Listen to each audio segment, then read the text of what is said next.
वैसे ये सारा कुछ मिलाकर करने से ही ये राम नाम की गाड़ी बनेगी। जैसे हम भी यहाँ 5 यज्ञ करवाते हैं, एक यज्ञ है धर्म की, दूसरी यज्ञ ध्यान, तीसरी यज्ञ हवन की, चौथी यज्ञ प्रणाम और 5वीं यज्ञ ज्ञान की। एक यज्ञ धर्म की, यहाँ भंडारा चलता है भगवान का, बच्चे दान करते हैं, भगवान उनको अधिक से अधिक देता है, क्योंकि दान दिए धन मिले, दान चाहे तो धन कर, धन चाहे तो दान कर। तो दान करते हैं बच्चे, भगवान उनको 1000 गुना देता है। तो यहाँ कोई रोटी खाने नहीं आता व्यक्ति, यहाँ तो भगवान पाने आता है। ये हंस हैं सतगुरु के जो यहाँ आते हैं। और एक तो दूध वाली गाय ने ये बिनौले खवावे और एक बिना दूध वाली ने खवावे, तो अंडरस्टूड है उससे के लाभ होगा और के हानि होगी। कोई ना खवावे बिना दूध वाली ने बिनौले। तो ये जो भगत हैं ये तो दूध वाली भैंस गाय समझ लो, और बिना भगत है वो वैसे। लेकिन खाना द्वार पे आपके कोई आ जा, रोटी अवश्य खिलावे, प्रार्थना 100 बार करे, भोजन पाओ, वो भी एक धर्म है। लेकिन वैसे ही गांव में इकट्ठे करके कोई खुशी होगी तुम हमने खवा दो, मैं तुमने खवा दूँ, ये कोई धर्म हुआ? ये तो एक परंपरा घेर लिया हमने। तो यहाँ धर्म होता है, शास्त्र अनुकूल साधना होती है। पूरे विश्व में एक स्थान है जो यहाँ पर धर्म होता है, जो शास्त्र अनुकूल साधनाएं होती हैं, और इसी से लाभ होता है। हम परम अक्षर ब्रह्म की मूल की पूजा करते हैं, अन्य कोई शाखा की करता, कोई तने पर की कर रहा है, कोई कहीं लग रहा है। तो और कोई वैसे सिर पैर नहीं, उसका कीकर का लट गाड़ के उसने नो का यू आम का पौधा है, कोई बबूल बो करके उसको आम समझ कर सींच रहा है। तो यथार्थ ज्ञान, यथार्थ भक्ति और सत्य प्रमाण आपको यही मिलेंगे।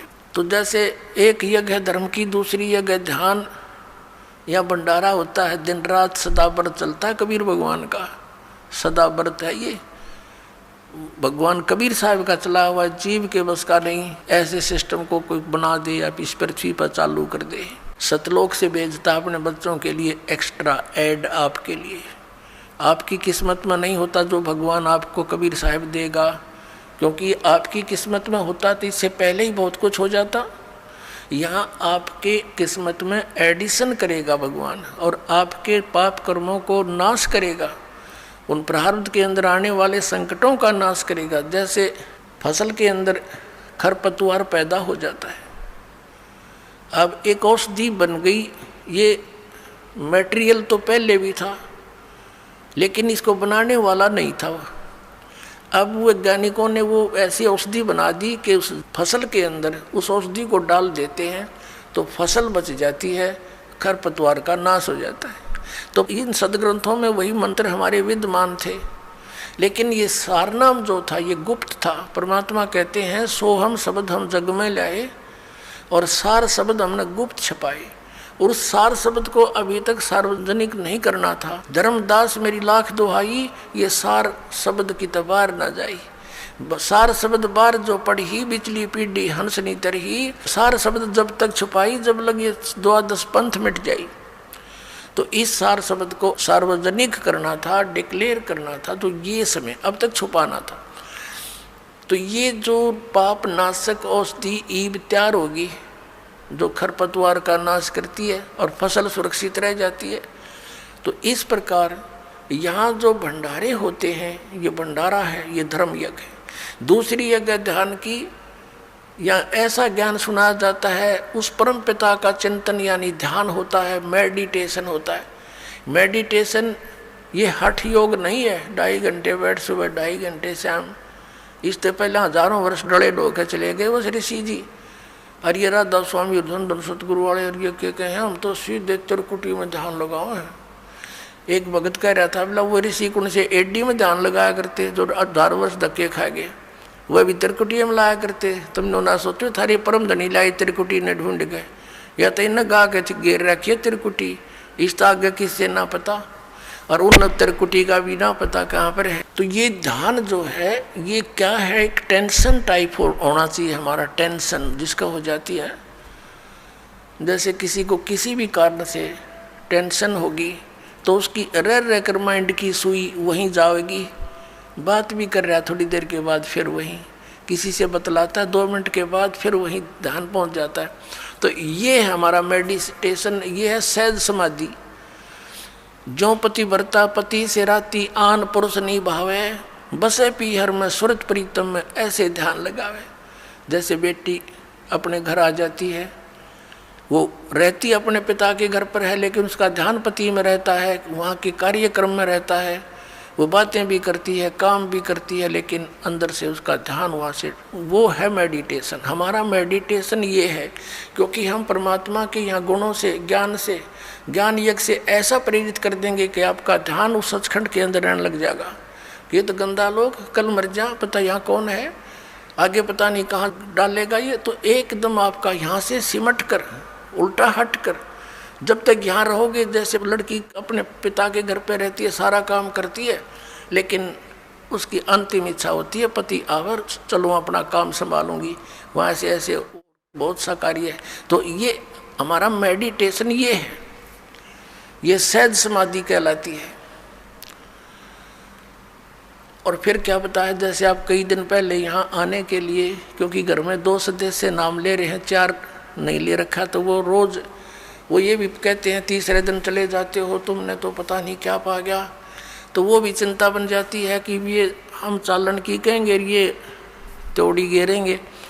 तो उसके लिए भी आपको सेटिंग करते हो, पहले से कोई अच्छी तरह घना काम करते हो, 100 काम सेट करते हो, कहीं ये ट्या ना करें, तो वो भी जानना है भगवान का यहाँ आने के लिए। तो इस प्रकार दूसरी यज्ञ ध्यान और तीसरी यज्ञ हवन की, यहाँ पर जोत जलाई जाती है उस देसी घी की, गाय और भैंस के घी की। अब वेदों के अंदर कहीं भी यो बटबाड़ के हवन करने का निर्देश नहीं है, ज्योति यज्ञ बोला है, ज्योति यज्ञ। एक ज्योति से यज्ञ होता है, हवन होता है, ज्योति हवन। ज्योति यज्ञ हवन कहलाता है। एक जोत लगाई जाती है रुई की, पतली सी जोत में, उसमें घी डालते रहो। 100 ग्राम 200 ग्राम रुई में आप चाहे 100 क्विंटल घी को हवन कर दो, और 100 क्विंटल घी को हवन करने के लिए लकड़ी तक कम से कम भी 10 क्विंटल फूकनी पड़ेंगी। तो उस लकड़ियों के जलने से कार्बन डाइऑक्साइड एक्स्ट्रा और आने ही करेगा। और 100 ग्राम 200 ग्राम रुई में 100 क्विंटल घी को हवन कर दो, उसमें डालते रहोगी। तो ये परमात्मा ने चलाई थी। और इन राधा स्वामी धन धन सदगुरु जय गुरुदेव वाले, ये जनोद वाले, ये निरंकारी सतपाल वाले, सारे ये जितने, ये उन जोत लुआनी भी बंद कर दी। पहले हमारे सबके घरों में हवन योग होते थे, जैसा भी उनको ज्ञान था ज्योति लाते थे, ऐसे टेढ़ी दीपक बोलते थे उसको, घी की जलाते थे थोड़ी सी। अभी न वो भी बंद करवा दी। बताइए फिर लाभ कैसे होगा? नको हम तो अंदर जोत जलावाएंगे। उस शिवदयाल का जलगी जोत, बुक्की में बैठा भूत बना, इन बाकी क्या गौर जल जाएगी थोड़े दिन में।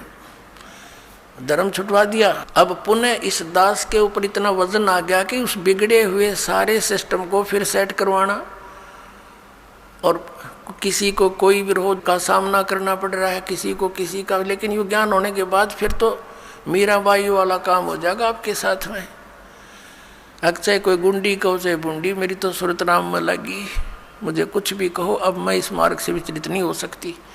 तो ऐसे ही आपके साथ बनेगी, तब आप भक्त बनोगे। अब तीसरी जगह हवन की, यहाँ जितने भी पाठ होते हैं, जैसे अब के 400 पाठ चल रहे हैं, तो 404 क्विंटल घी का हवन होगा, बल्कि 4.5 क्विंटल का, कि मैं अन्य जोत अलग से होती है उनका।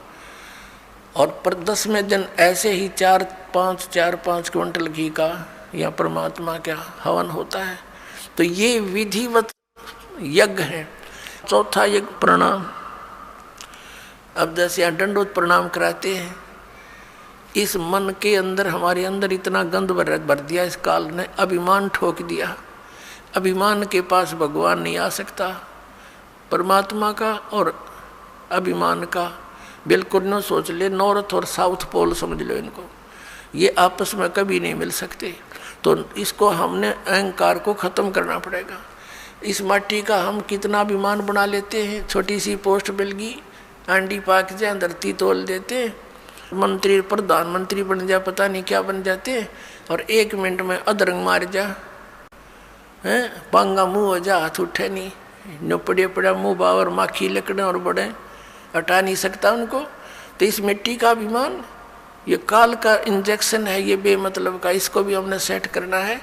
इस मिट्टी को मिट्टी जानकर, इस मिट्टी से भगवान पाने के लिए, इसे सोना उगाने के लिए वो क्रियाएं आपने सारी करनी पड़ेंगी जो दास बतावेगा। क्योंकि दास डॉक्टर है, आप रोगी हो जन्म मरण के रोग के, और दास की प्रत्येक आपने परहेज यानी वो भी रखना पड़ेगा, पथ्य भी, और फिर देखना कैसा रंग लगता है। और 5वीं यज्ञ है ये ज्ञान की। अब ये ज्ञान सुनाया जाता जो आज तक सुना ना देखा, ये सत्यनारायण कथा सुनाई जाती है, उस अविनाशी परमात्मा की कथा। पहले हम श्री विष्णु जी को नारायण मानकर कथा सुना करते थे, ये तो नासवान है, ये सत्यनारायण कहाँ से हो गया। सत्यनारायण माने सत्य साहेब यानी सच्चा भगवान, नारायण माने जल पर निवास करने वाला, आकर ठहरने वाला। जैसे प्रत्येक युग में परमात्मा शिशु रूप धारण करके वन के अंदर यानी बाहर जंगल में एक तालाब के ऊपर कमल के फूल पर विराजमान होता है, जल के ऊपर, जिस कारण से उस परमात्मा कबीर जी को नारायण कहा जाता है। तो ये सत्यनारायण कबीर जी है। तो यहाँ कहते हैं जगत का पेख ना पेख्या, धनी का नाम ना लिखा।